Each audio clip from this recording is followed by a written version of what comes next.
এটা মনে করবেন না যে আমি তাহাজ্জুদ পড়ি না তাই আমি অতটা ভালো না, অথবা আমি আরবি জানি না, বা আমি এখনো সম্পূর্ণ কোরআন পাঠ করিনি আর আমি তাজবিদের নিয়মগুলো জানি না। না না না না না, আপনার বিশেষত্ব এজন্য না যে আপনি 17 বার হজ করেছেন। আপনার জ্ঞান এবং ইবাদতের জন্য আপনি আল্লাহর কাছে বিশেষ না, আপনি আল্লাহর কাছে বিশেষ মর্যাদা সম্পন্ন, কারণ আপনি পাপ থেকে বেরিয়ে এসেছেন আর আপনি শুধু তার ভয়েই ভীত। এটাই আপনাকে আল্লাহর কাছে বিশেষ মর্যাদা সম্পন্ন করে। তাই আপনিও ইবাদুর রহমান। তো এখান থেকে আল্লাহ আমাদেরকে সম্পূর্ণ বিপরীত দিকে নিয়ে যাচ্ছেন। এই প্রত্যেক শ্রেণী সম্পর্কে চিন্তা করুন, কিভাবে এগুলো আপনার সাথে প্রাসঙ্গিক, কিভাবে আপনি আল্লাহর কাছে বিশেষ মর্যাদা সম্পন্ন হতে চান, কিভাবে আপনি আল্লাহর নৈকট্য পেতে চান, কিভাবে আমি আল্লাহর নৈকট্য পেতে চাই। আমাদের কাছে এটা আসলে কতটা মূল্যবান। পাপ হলো এক প্রকারের ভালোবাসা। আমরা এর মোহে পড়ে যাই, আমরা এতে আসক্ত হয়ে যাই।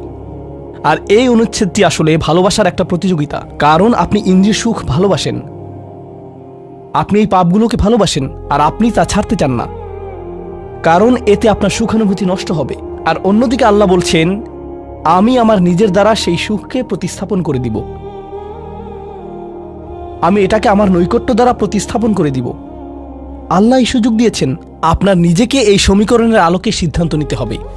আপনি এই পরিস্থিতিতে পড়বেন, অন্য কেউ জানবে না, কেউ জানবে না যে আপনার মাথায় কি সংগ্রাম চলছে, কেউ জানবে না, শুধু আল্লাহ জানবেন।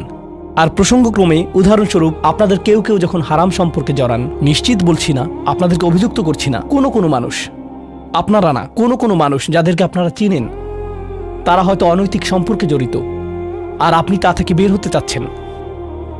তো আপনি এই আলোচনা শুনে তাকে মেসেজ দিলেন, আমি আর এটা করতে পারবো না। সে উত্তর দিল, তুমি কি আমাকে ভালোবাসো না? তুমি এখন আমাকে ঘৃণা করো? তুমি কি মনে করো যে আমি তোমার জাহান্নামে যাবার কারণ? আমি কি এতটাই খারাপ? এখন আপনি বলছেন, না তুমি অতটা খারাপ না, না আমি তোমাকে ভালোবাসি, তুমি মোটেই খারাপ না, তুমি অনেক ভালো। ঠিক আছে, যদি আমার সাথে সম্পর্ক সমাপ্ত করতে চাও, আজকে রাতে আমার সাথে দেখা করো আর আমার মুখের সামনে এটা শেষ করো। না, এটা আমি করতে পারবো না। ঠিক আছে, তুমি আমাকে ঘৃণাই করো, আচ্ছা ঠিক আছে, আমি আসছি। এটা আবার শুরু হয়ে গেল। আর এরপর আপনি আবারও তওবা করতে চান। দেখতে পাচ্ছেন, এটা শুধুমাত্র আপনি না, আপনি হয়তো আবেগগতভাবে কোনো কিছুতে জড়িয়ে যেতে পারেন, আর এখন আপনি আবেগগতভাবে ব্ল্যাকমেলের শিকার হচ্ছেন। এর দ্বারা আপনি খারাপ বোধ করবেন। আপনাকে এর বিরুদ্ধে যুদ্ধ করতে হবে, আপনাকে এটা অবদমন করতে হবে, আর আপনাকে উপলব্ধি করতে হবে যে আপনি হয়তো কাউকে হতাশ করছেন, কিন্তু আল্লাহকে সন্তুষ্ট করছেন।